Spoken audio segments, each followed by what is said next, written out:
Alors, d'abord, non, à l'époque, je pense qu'on avait réuni entre 91 et 93 une espèce de Dream Team à France Télévisions. Il y avait Pascal Joseph, Hervé Bourges était un type très ouvert. C'est un type qui passait, enfin, qui était un homme très classique, hein, il lisait Charles Péguy essentiellement, mais il était très curieux et ça posait aucun problème.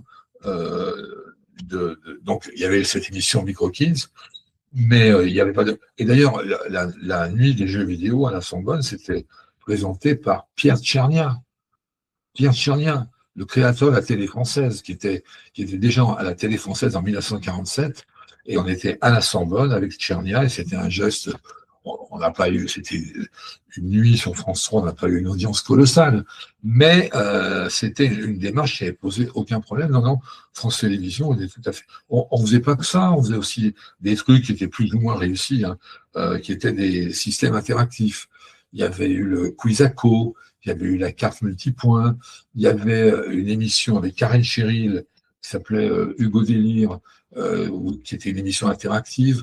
On était et d'ailleurs, c'est pour ça que Canal+ m'a recruté après, c'est qu'on était vraiment en pointe sur l'innovation. On avait plein de choses dans les tuyaux, hein.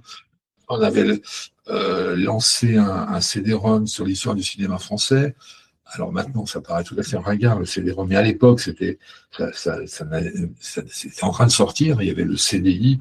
On a fait, je me rappelle, ma plus grande réussite, ça a été très sporadique, mais quand même, en 93, on avait, pendant Roland-Garros, j'avais eu l'idée de me dire, mais en fait, dans Roland-Garros, des fois, il pleut. Et quand il pleut, ben, on est bien emmerdé, on ne sait pas quoi faire. Par contre, on a des stars qui sont invitées là. Et donc, j'avais vu avec Bonnel d'Infogrames, on avait pris un jeu CDI qui s'appelait International Tennis.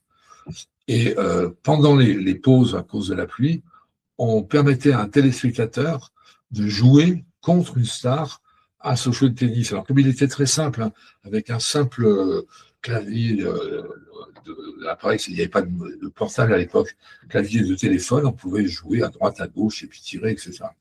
Donc, non, l'ambiance de France Télévisions était.